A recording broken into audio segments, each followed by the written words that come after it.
Thank you, Navtej. So, to many of you here today, Mr. Haksar needs no introduction. Sri Aditya Narayan Dhairishil Haksar was born in 1933 in Gwalior. He is a graduate of Queen's School of Allahabad University and Oxford University. He was a career diplomat serving as India's High Commissioner to Kenya and the Seychelles, Minister in the United States, Ambassador to Portugal and Yugoslavia, and he also served as Dean of India's Foreign Service Institute. In his second career, translating Sanskrit classics into English, Sri Haksar has authored 20 books in as many years. He has increasingly focused on the Katha or narrative Sanskrit literature, as Navtej mentioned. His Katha translations include works that have not been translated into English before, including the Saptati and first ever renditions into English of the Madhavanala Katha and Samaya Matrika, published as Madhav and Kama and the Courtesan's Keeper. His most recent translation is of Chanakya Niti, which was brought out this year by Penguin. So, with that, I welcome Mr. Haksar, Shil Chacha, and we're so delighted to have you here today. So, thank you for being here, and we're looking forward to your comments. Thank you. Can you hear me now? Yes. You must forgive me because my understanding and experience with what we are doing just now is very, very initial just now. Something like what it was with Sanskrit when I started off with it a long time ago. And you've been very kind to give all my life details, so it's not necessary for me to talk about them at all. But I will tell you, I got into Sanskrit. I was a student of Sanskrit at school. And then after school, there was an interval of something like 40 years or more when I was connected with other things. So it is after retirement that I thought that I would like to revive whatever I had learned at school, my knowledge of Sanskrit in those days.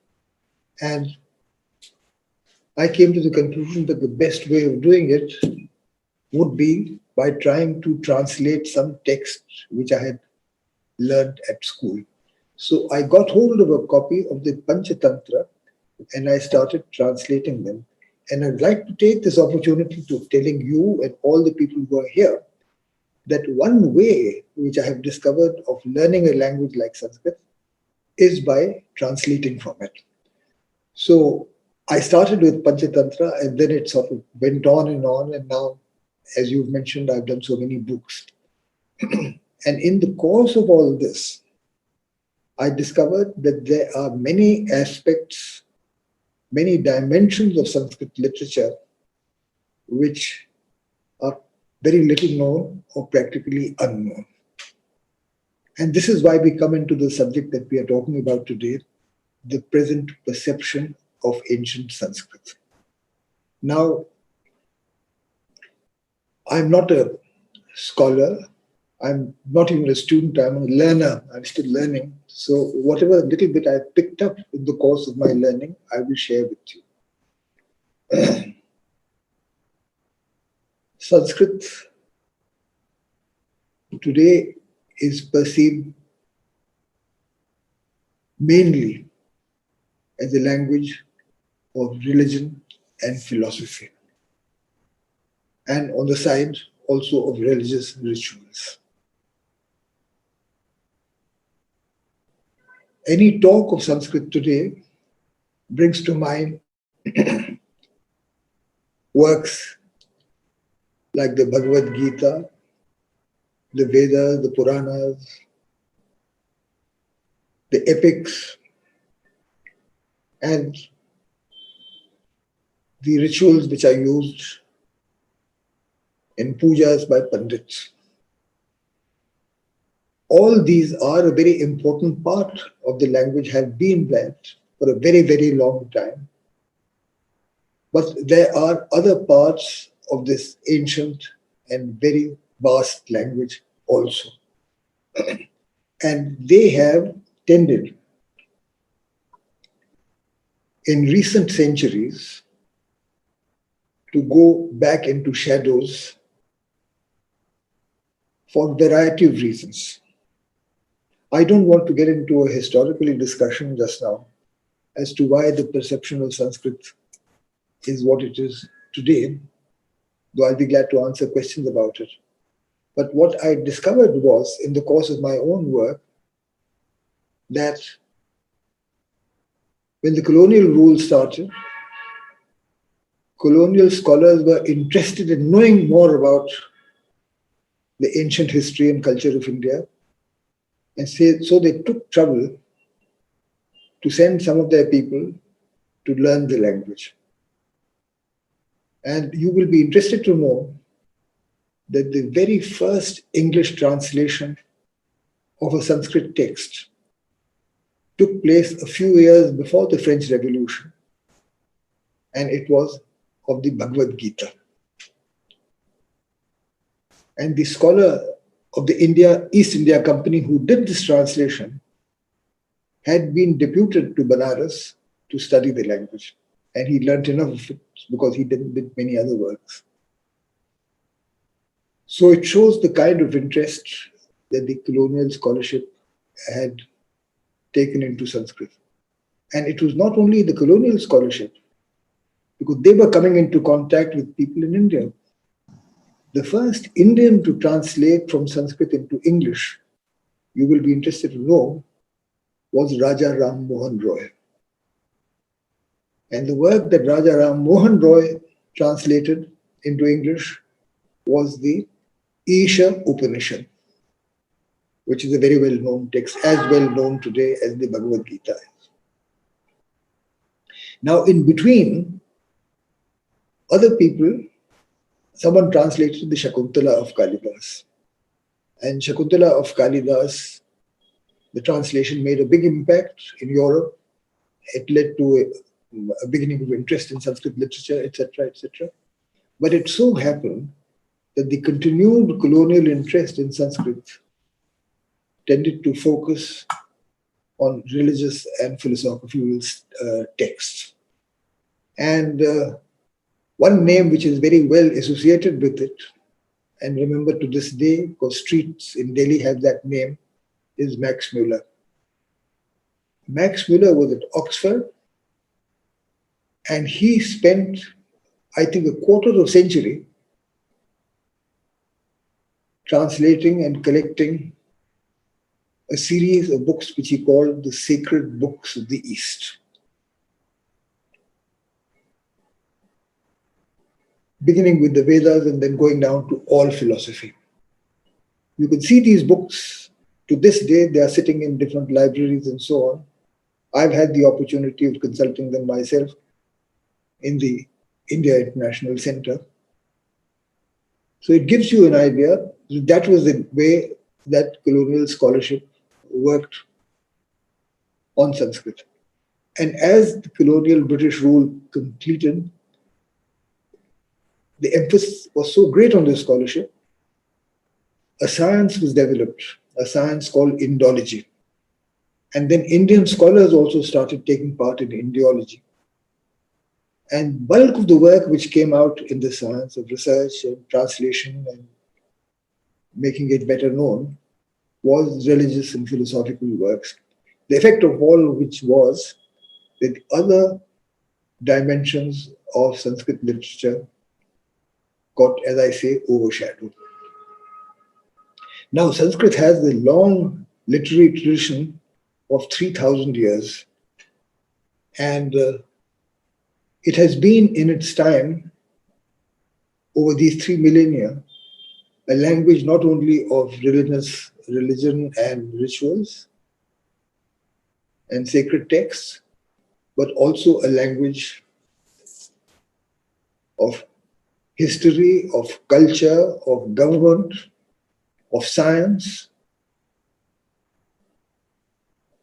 You'd be interested to know, if you don't know already, that Sanskrit mathematics first developed the concept of the decimal, which is now the basis of all mathematics all over the world. It started, the Shunya started in India. And then so many dimensions of Sanskrit. So I said to myself that if I can help to translate some of these works, to bring them back into public knowledge, it would be both a joy for me and it would also serve hopefully some purpose. So that's what I've been doing over the years. And I have, in the course of these studies, come across, of course, I have translated works which are very well known, including works which the publishers asked me to translate because they wanted them. So Penguin, for example, who are my publishers now, started what they said was a Kalidasa series, and they asked me to translate Kalidasa works. And I did 3 of them for Penguin, the last one of which is coming out early next year. But then apart from that, I also tried to look into areas which were little known and some of them little translated. And I'd like to take this opportunity of mentioning 2 areas of Sanskrit literature which today are practically unknown to people here in this country and outside also. One area is social satire. The word for satire in Sanskrit which they use is vidambana, mockery. That's how it's literally translated. And I happened to come across a series of satires written by a famous Kashmiri writer 1,000 years ago. His name was Kshemendra. And Kshemendra wrote several texts, not only satires, but he wrote histories, he wrote anthologies, all kinds of works. He's very well known for his work on grammar and poetics and so on. But he did satires too, which I discovered were not so well known. And apart from the one which you mentioned, The Courtesan's Keeper, the Sanskrit name of which is Samaya Matrika, which is a description of the red light district in life of a city which was then called Pravanapura and is now called Srinagar, the same place. And apart from that, he wrote several other satires, and Penguin brought them out as 3 satires from ancient Kashmir, and they deal of social life, of corruption in government, of hypocrisy in religion, greed in business, and aspects of sexual life. All of these depicting a society in a way with many elements which are prevalent even today. So it is interesting to see these satires. So anyway, I spent many years doing this kind of thing. And another aspect which I'd like to mention here, which is also little known, is the confluence of cultures in Sanskrit literature. I happened to come across, again in the course of my looking around here and there and meeting people and so on, and I translated 2 works, and this is very recent, and I'd like to tell you about it. Neither of these works had ever been translated before into English. They were not even mentioned in the standard textbooks, of which there are so many about Sanskrit. One work was called the Suleiman Charitra. This is the original name of the work. And Suleimana Charitra is based upon material collected by the author, who was a court poet of the Lodi Sultans. And he collected his material from Arabic, Hebraic, Islamic sources. And the work he wrote, Suleiman Charitra, means the life of Solomon. So it was the life of the famous King Solomon, but most of it is about his birth and the love life of his parents, David and Bathsheba, who are very well known under the name David and Bathsheba. But in Suleiman Charitra, they are called Dawood, which is the Arabic name for David, and Saptasuta, which is a translation of the Hebraic, the Jewish Bathsheba, which means seventh daughter. So half the book is about the love life of David and Bathsheba, and the other half contains the first translations made into Sanskrit from the Arabian Nights. And I must say that this book has been received quite well, and people also say that it shows an intermingling of cultures. They were not aware that such a thing existed in Sanskrit. And the other one I'd like to mention to you is a work from Kashmir also. And the name of the work in Kashmir is Katha Kautukam, which my publisher translated and put out, published it as a tale of wonder.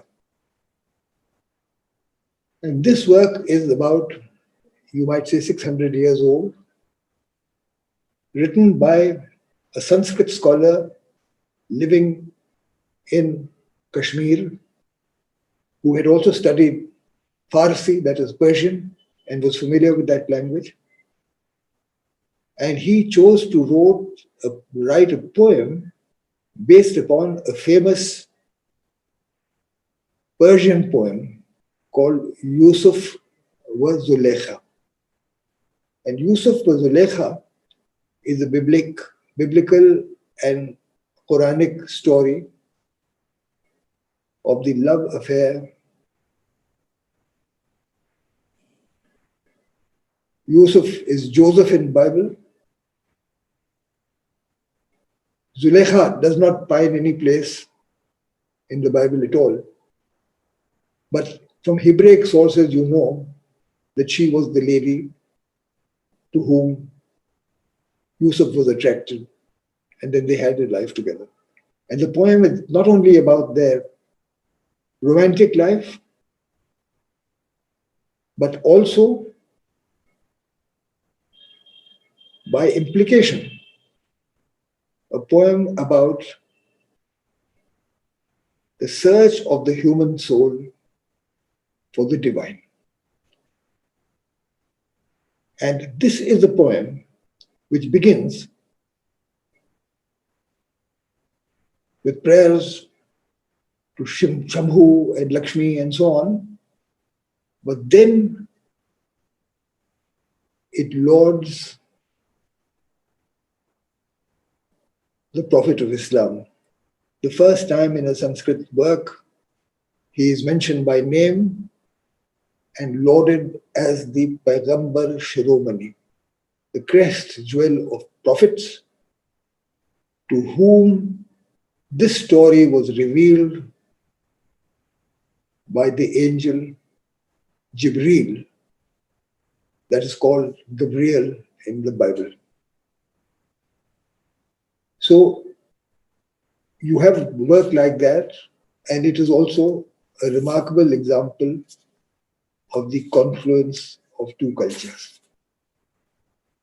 So this is another aspect of Sanskrit, and I'm mentioning this because these two are only examples. There are many other works in Sanskrit which also have this kind of cultural intermingling in them, which is little known and which deserves to be better known. And then, of course, as I mentioned, there are satires. There are another aspect which you mentioned, Nandini, when you were introducing me kindly.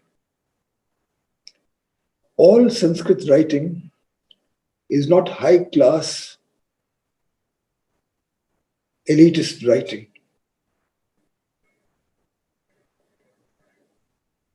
There are works in Sanskrit describing common life, common people. Language is more colloquial than the high-class language which you have in Kalidas and Shakuntala and all that. One such work is the Shuka Saptati, 70 Tales of a Parrot. There's a woman whose husband chooses to go away on travels to look for a job, and he leaves his pet parrot with his wife. The wife is lonely, and her friends advise her to get a boyfriend. And she looks around and she finds the boyfriend. And one evening, when she is planning to go to the boyfriend, the parrot tells her, "Before you go, hear a story." And then this goes on for 70 nights, and the parrot tells her 70 stories. They are all in colloquial Sanskrit, and they are all about how life should be conducted at the family level, at the social level. And another one which I did of the same kind is called the Madhav and Kama. And this is a work, as far as I've been able to make out, overall it is in Sanskrit, but it includes passages taken from non-Sanskrit Indian regional languages like Marwari, Marathi, and some others. So it was a kind of complex. And it's a love story, a simple love story. And this was very popular at one stage. And it was translated by a famous Muslim poet into Urdu poetry also. So you see, you have this kind of cultural intermingling visible in Sanskrit, which deserves to be better known. So this is the kind of work that I've been trying to do on and off. And this is, you might say, an attempt to widen the present perception of Sanskrit so that people are aware that there are these things there also. Now, I think I'd like to stop here at this point and let people make their comments and ask questions, whatever it might be. Thank you very much.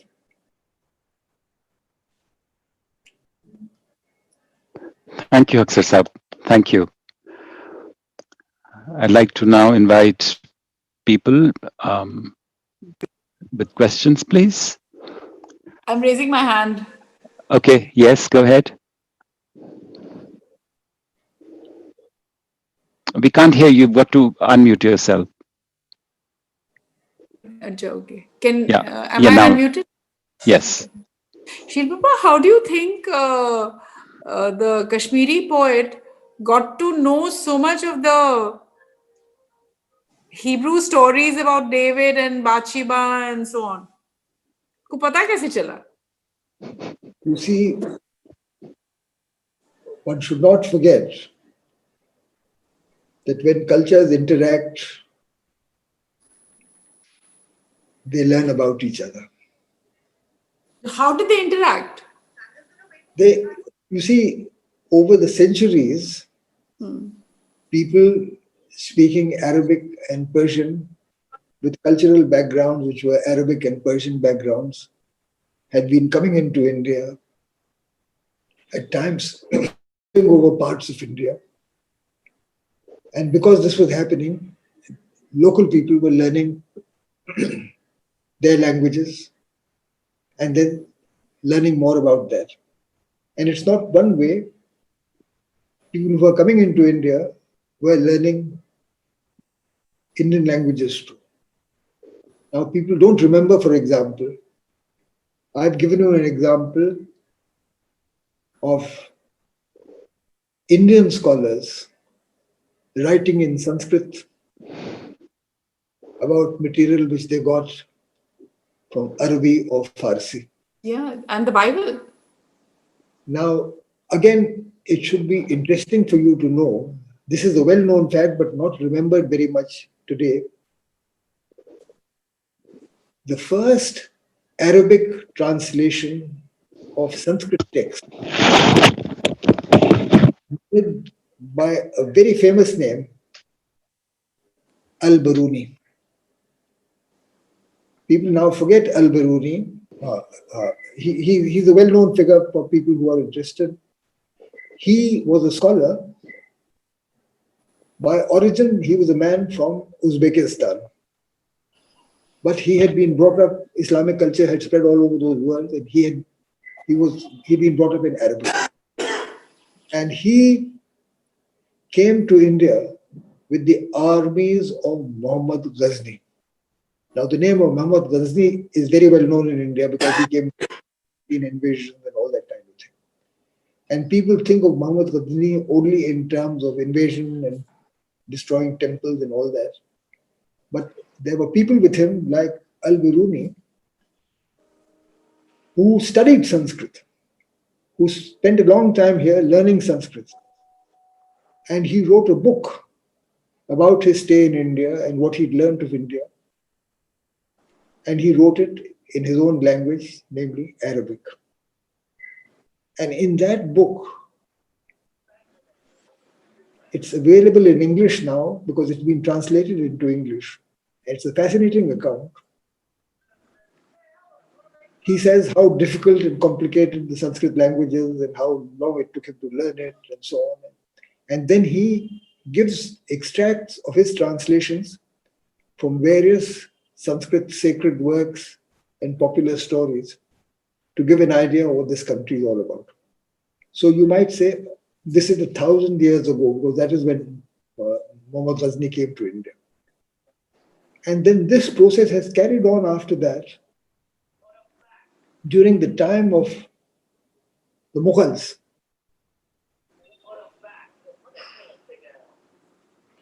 both the Ramayana and the Mahabharata were translated from Sanskrit into English not once but several times. Dara Shikoh, whose name you've heard, the eldest son of Shah Jahan, who never became the king, but who was a scholar, wrote a famous work in Farsi called Majma al-Bahrain.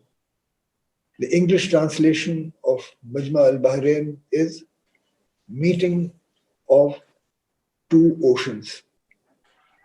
And that work was translated during his time itself into Sanskrit. And it is called in Sanskrit Samudra Sangam. So it's the same work by the Mughal prince, Majma al-Bahrain and Samudra Sangam. And it is a comparison of Vedic and Islamic metaphysics. So you have these kind of works also. And it was in fact in those days that for the first time the Sanskrit sacred texts like the Upanishads were translated into Persian, and they went to Europe, not in the original Sanskrit to begin with, but they went into Europe first in the Persian translations. So it gives you an idea of the intermingling of cultures, which has been going on for a very long time.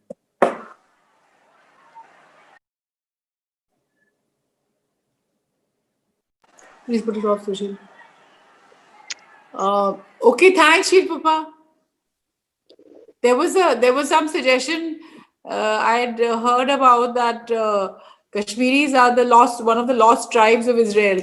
So I was wondering whether that was a source of the biblical stories being translated in Kashmir. But anyway, we let the others. That I don't know. As I started off by saying, I'm not a scholar. I've just been trying to learn the language and pick up bits and pieces in the course of my learning. Since you asked about Kashmir, Kashmir is known in Kashmiri historical writing in Sanskrit as one of the important seats of Buddhism in its time. I see. Yes. You may not know it, but there's a whole series of histories called Rajatarangini written in Kashmir, and they describe the history of Kashmir. And the first Rajatarangini, which is very well known, describes how the first split in Buddhism between Hinayana and Mahayana was decided upon at the great Buddhist council which was held by the Kushan king Kanishka in Kashmir. So it gives you an idea of how these things develop. And then these histories written in Sanskrit also describe the arrival of Islam in Kashmir. But many of these things have not been translated, so people are not aware that they are even existing.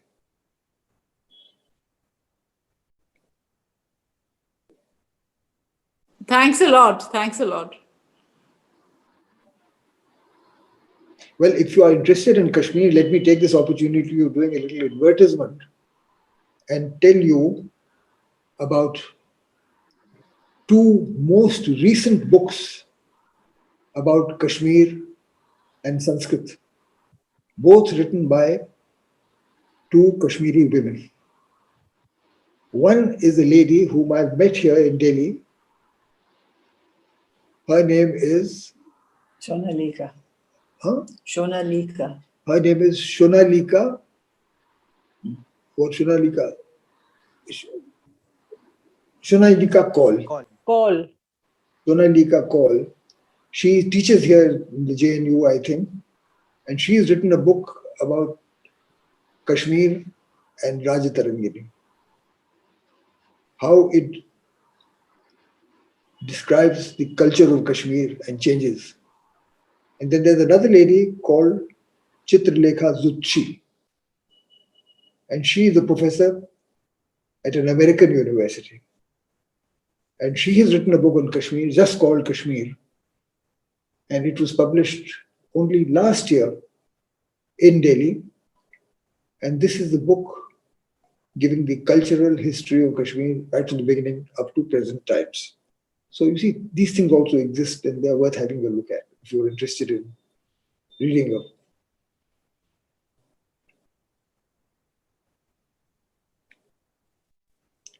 What shall I do now? Would there be any other questions? There are some questions in the chat box. So I'll just read this aloud, and then I'll also request you can put your questions in the chat box, and then you can just unmute yourself and ask Mr. Hasan. I had my hand up, Arundhati. Could you see it? This is Yamini. I had my hand up. Sure. No, I'm sorry. I can't. No, that's fine. Oh, okay. All right. So let me just ask this question, and then Yamini, you can Sure. go ahead and ask. I'm sorry, I didn't see that. That's fine. So Ramu has asked, how much authenticity can one place in Max Muller's and other translations? Were they prejudiced because they lacked knowledge of Indian culture? Yeah. So, and then Yamini, please go ahead. I can't give you an answer to this question. It's a very general question. I have not read all these things. But my experience and understanding from what little bit I've seen is that they were not prejudiced. They were attempting to their own words, through their own effort, to convey something of the material that they discovered in Sanskrit. So to say that they were prejudiced, I think would not be a correct word to use. What Max Muller has done, these 50 volumes, sacred books of the East, still remain a very important source material for study of Indian history.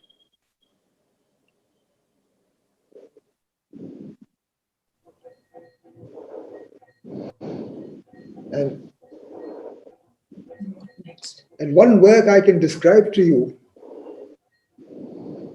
for those who might be living in Delhi and those who may have the opportunity. It is the first English translation of the Bhagavad Gita,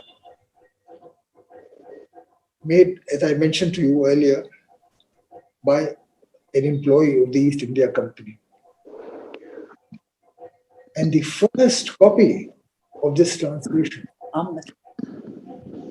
printed in 1789, about the time of the French Revolution, that copy happens to be sitting in the library of the India International Center. And I happened to have a look at it. In that ancient text, the introduction is written by the then Governor General of India, Warren Hastings. Wow. And it gives an idea, reading that introduction, how much those people were interested and cared to understand what culture, history in India was all about.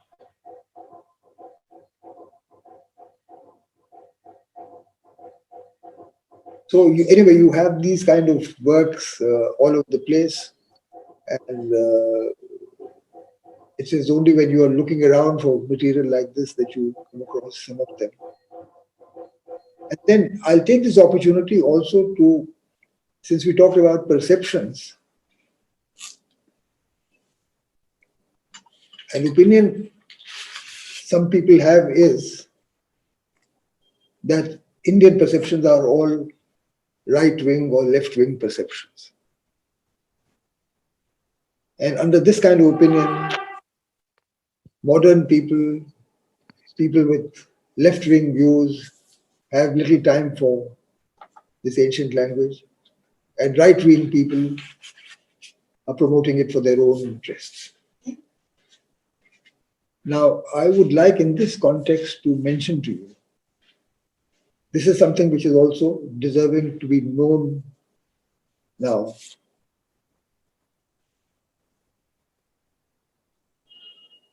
When, at the time of independence, when the Constitution of India was being written, a proposal was made to make Sanskrit the national language of India.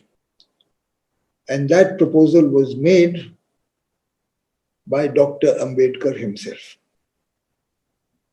who is now held as a kind of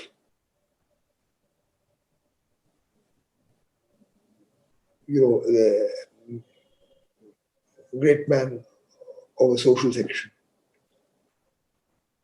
And Nehru, who was then the Prime Minister and whose own interest and love for Sanskrit is not well remembered today, but is visible in the introduction he wrote to the translations done by his brother-in-law, Sitaram Pandit.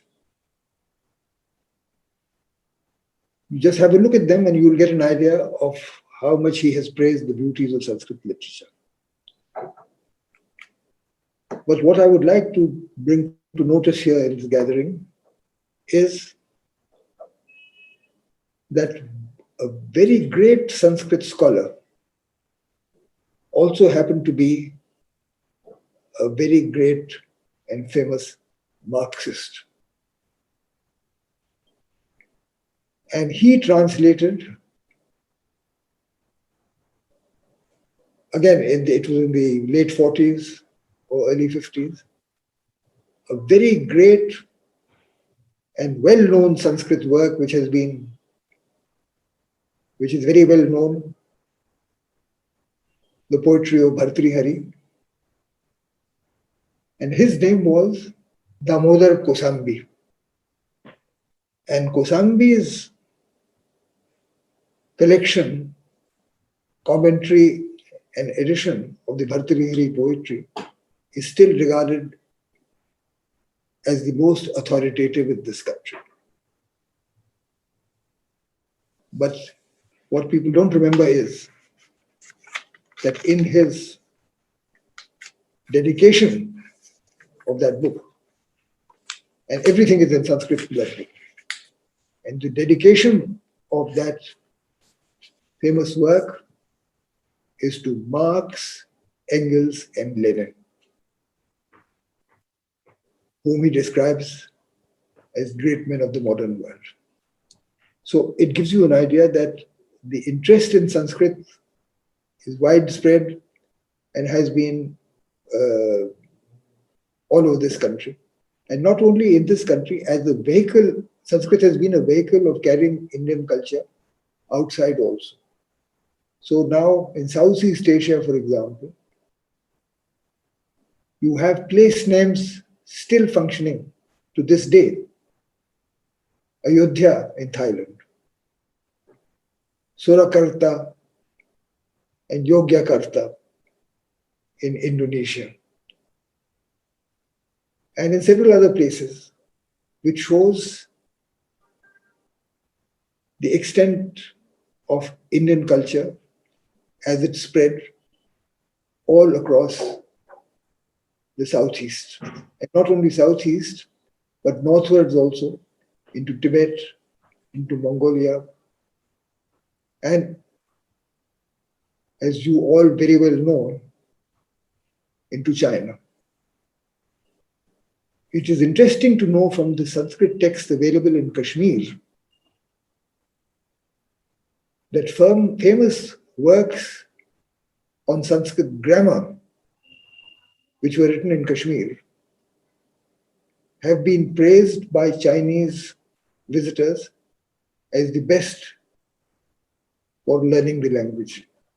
And those works were carried to China and used there. And Sanskrit scholars from Kashmir also carried Buddhism to China. So these are interesting details to know, but they are today not so well known. And one learns these details only by looking into old literature.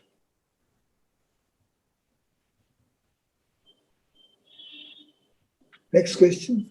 So Yamini and then Hanish had a question, and then after that I can read some of the questions from the chat box. Namaskar, Shil Mosa.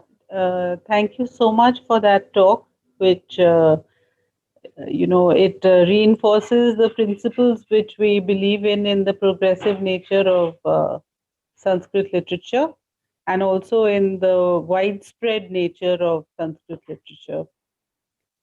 I just wanted to ask, I was wondering for some time, Sanskrit was thriving in the medieval period, yet when it came to having an official language of documentation, even in the states, and not just in the north, but also in the Deccan and in the south, Persian was the preferred language of official documents.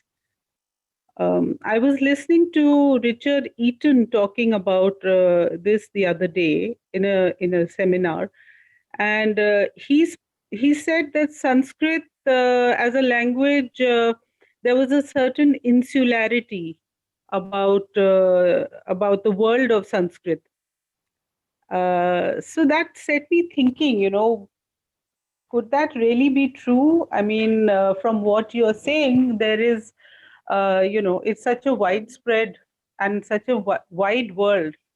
So when it came to having Persian as an official language, how come that happened? I mean, how come it wasn't Sanskrit that became the official language in at least maybe in the southern states or the east also?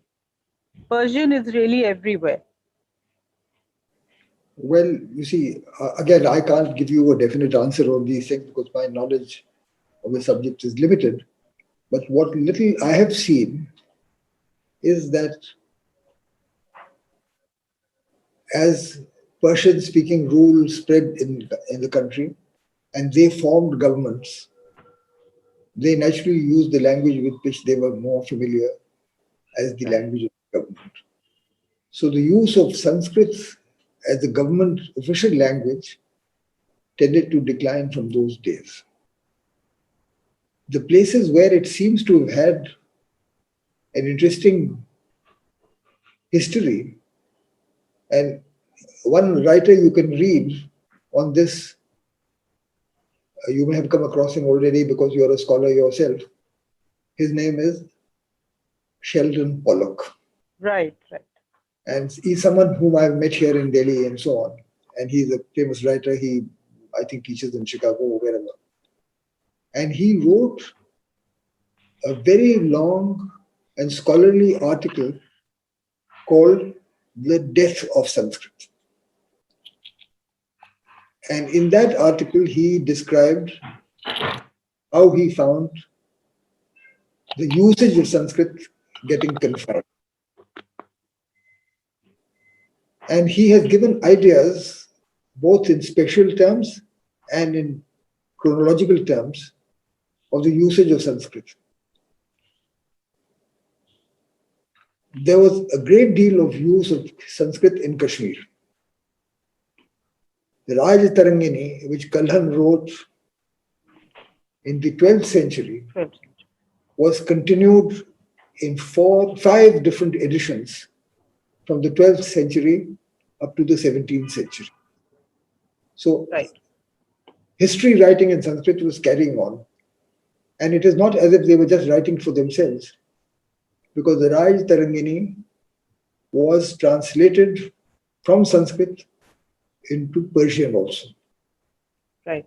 And one person who has praised the Raj Tarangini as a wonderful account, historical account of the area from where it comes, is no one less than Abul Fazl, Acha. the principal advisor of Akbar.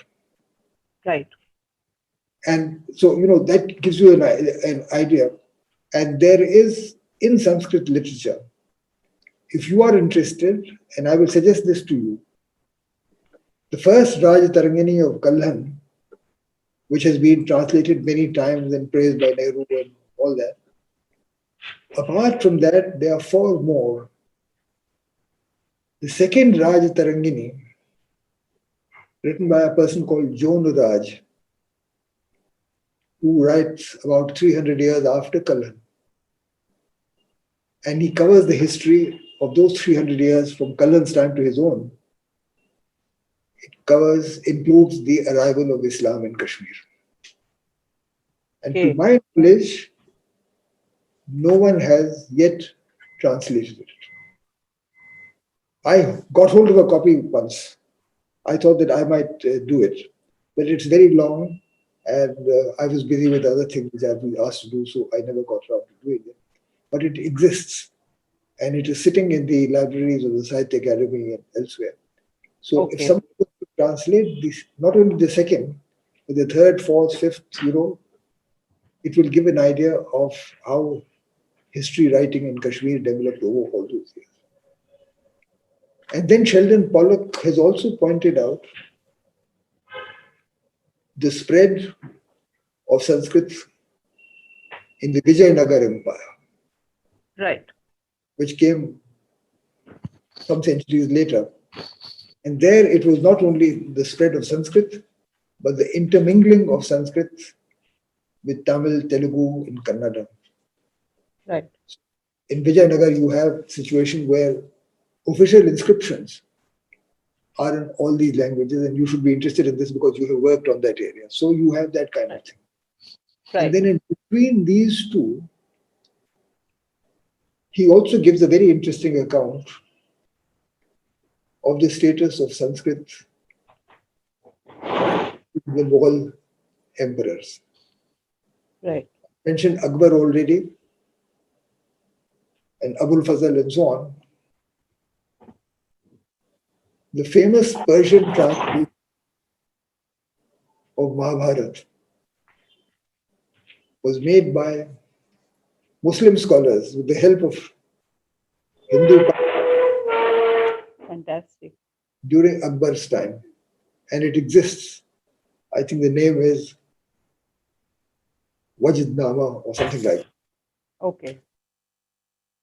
And then in succeeding generations, both Mahabharata and Ramayana and many Purans and many parables like Hichopadesh and Panchtantra and all that, they were all translated from Sanskrit into Arabic or Persian. Persian. Yeah. People are not aware, but these things exist. And people who are, you have people who are Persian scholars in this country. People should get around to now looking at these texts and getting to know more about it. And then later on, Aurangzeb has a name today in political terms. It is little known that Sanskrit texts on fine arts and on cuisine, on music, they're well-known Sanskrit texts. They were translated into Persian during Aurangzeb's time. So you see, you have these things, so you have this kind of cultural intermingling which has been going on. Very interesting. Thank you. Thank you so much. But have a look at Sheldon Pollock's article, which is called "Death in Sanskrit," Death of Sanskrit. I'll do It's a that. long article, but it's worth a look. Thank you. I will.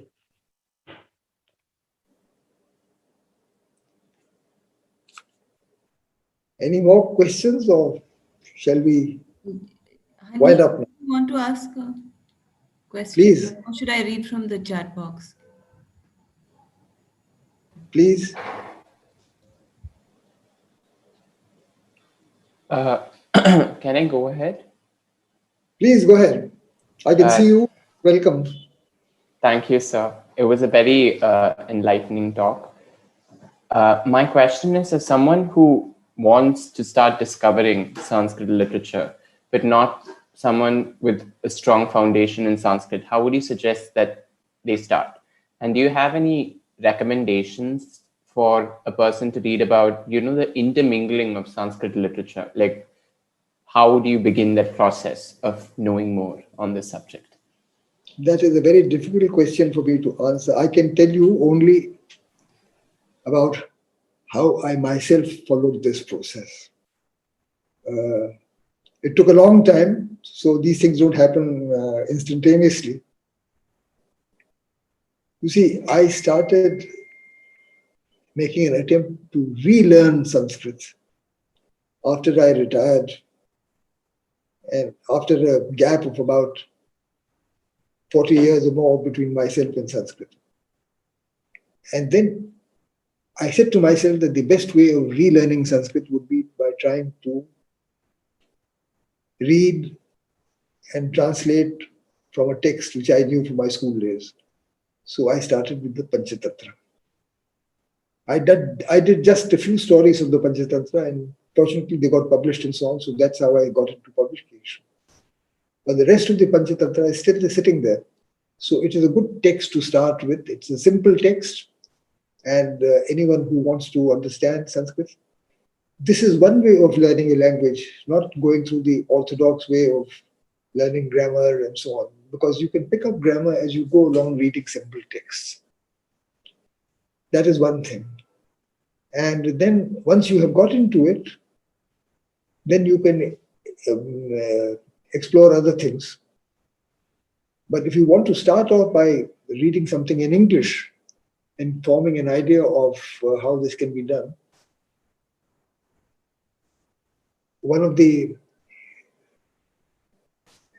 in my opinion, a very good writer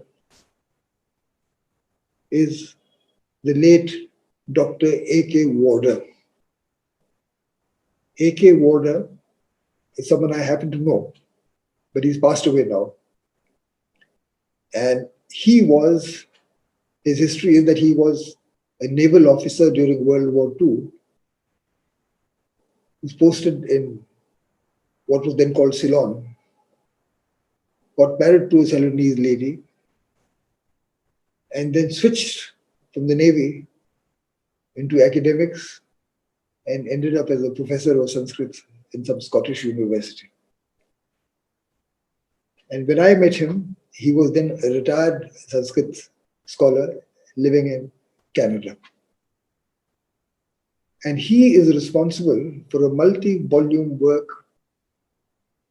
called History of Indian Classical Literature.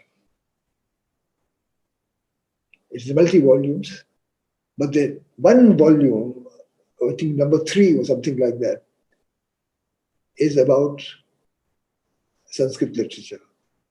And it is very simply written. It gives you a very good idea of what it's all about, how it developed and how it grew. Thank you, sir. Okay. Welcome. There was one other question which I'll take from the chat box where Kiran had asked whether Sanskrit was always a learnt language or whether it was also a mother tongue. And in relation to that, I would also ask that these texts, which were comical or satirical texts, how were they passed on? Were they written texts or were they part of an oral tradition? Because we've also been given to understand that Sanskrit was an oral tradition as well. Again, this is a very scholarly question where I find myself a little difficult to give you a definite answer. But what I can tell you is the word Sanskrit itself means well done. And Sanskrit has always existed not as a uniform single language, but as a language with multiple levels. So if you've heard the word Sanskrit, you must have heard the word Prakrit also. And Prakrit means natural. So you might say in Sanskrit writing, in ancient writing, there is Sanskrit writing and there is Prakrit writing. If you look at the plays of Kalidasa and the other famous dramatists of those days, you'll find that all high-class people speak in Sanskrit. But low-class people and most women speak in Prakrit. So you see, you have this kind of thing. And then you have different kinds of Prakrit, because Prakrit is not uniform. And different Prakrits have different names and they are slightly different from each other. So there has been, Sanskrit as a language is always, you might say, accommodated dialects inside it also. I'll give you another example, which is an example from Kashmir itself. There is a famous work finalized in Kashmir called the Katha Sagar. It is a collection of stories. And it has spread all over India, outside India. The stories are very famous.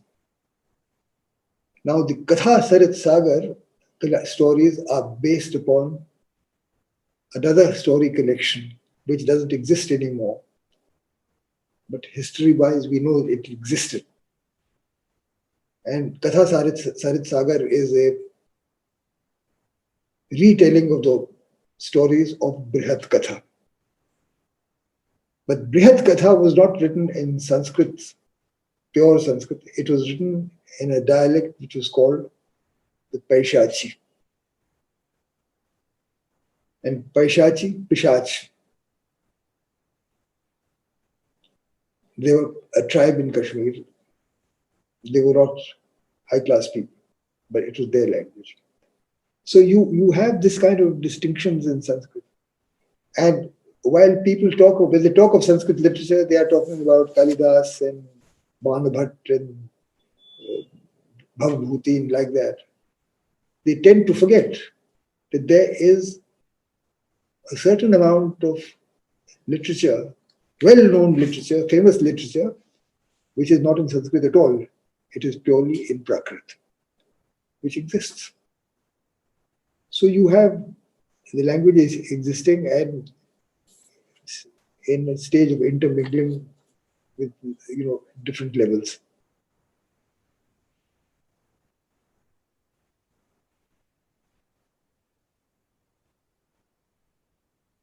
Okay, now, so are we now, is it over now? I think Nani said that there are a few more questions. Nani, are you there?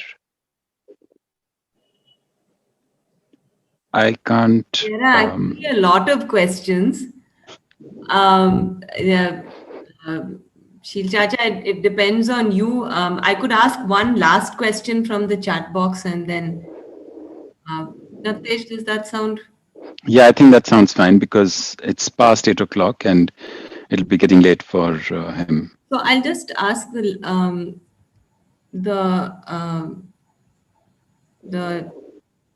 sorry, there was just the last question in the chat box, which was, which edition of the Panchatantra in Sanskrit did you start did you start by reading? And was there a coterminous English translation to get a grasp on that, just for a beginner to start reading? Well, I'll tell you this, that when I was in school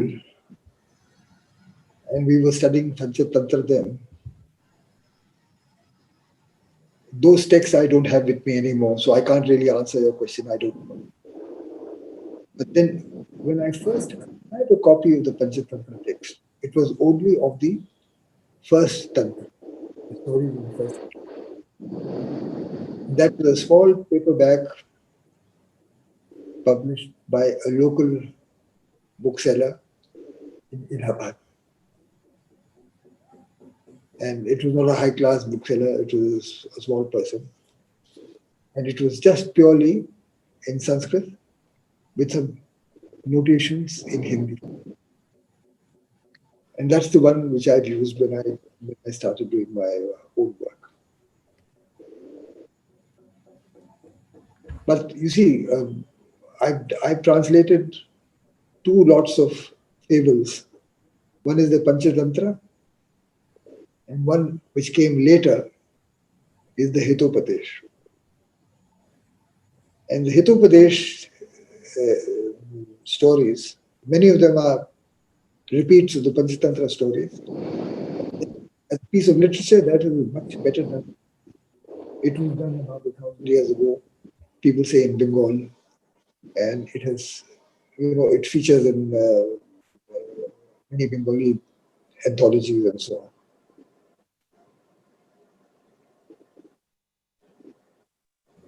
But anyway, Panchatantra stories have spread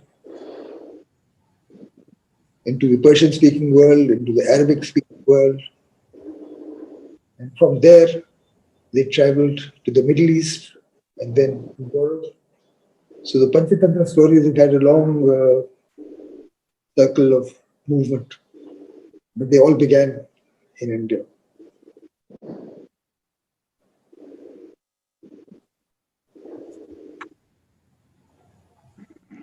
So, Arundhati? Thank you. Yeah. Are there any other questions, Arundhati? I mean, as I said, there are many. There are many. But I think we're past, we've gone past the hour. And we had promised an hour of conversation with Mr. Haksar. So I think we can, for today at least, come to an end. Thank you, Mr. Haksar. I almost want to call you Sheel Chacha as well because sabhi Sheel Chacha bula rahe hain aapko. So thank you very much. It was most, of course, enlightening, but also very inspiring. Because and what's inspiring is your love for the language, and I think this is the first thing I asked you even when I emailed you to talk about, that how does language call, and it's quite evident that this, matlab andar se kuch aapko, it's called you back, and what's been really refreshing and very inspiring is also to hear you talk about Sanskrit, the beauty of Sanskrit and your love for the language without the without the weight of chauvinism, which is so beautiful and so refreshing and so very important, particularly today. क्योंकि I mean, it's important कि ये जो जुबान है ये आबाद रहे, because I mean, I think somewhere it's like programmed into our Indian heads, and it's important that we kind of we plug into it, and and it's so lovely to see you kind of plug into it, but with a kind of a lightheartedness. Thank you very much. So thank you. Yeah. Interrupt you for a moment, just to interrupt for the last time, to do a little bit of self-advertisement, to tell you about my next book, which hopefully is out in February, because I've done all the proofs and so on. And this is a collection of love lyrics. And I was reminded when you mentioned love. The author is someone called Amaru. Areva. You've heard of Amaru. Ji, bilkul. And you'd be interested to know, Amaru love lyrics have been one of the most quoted bits of poetry in Sanskrit anthologies over the centuries. Ji.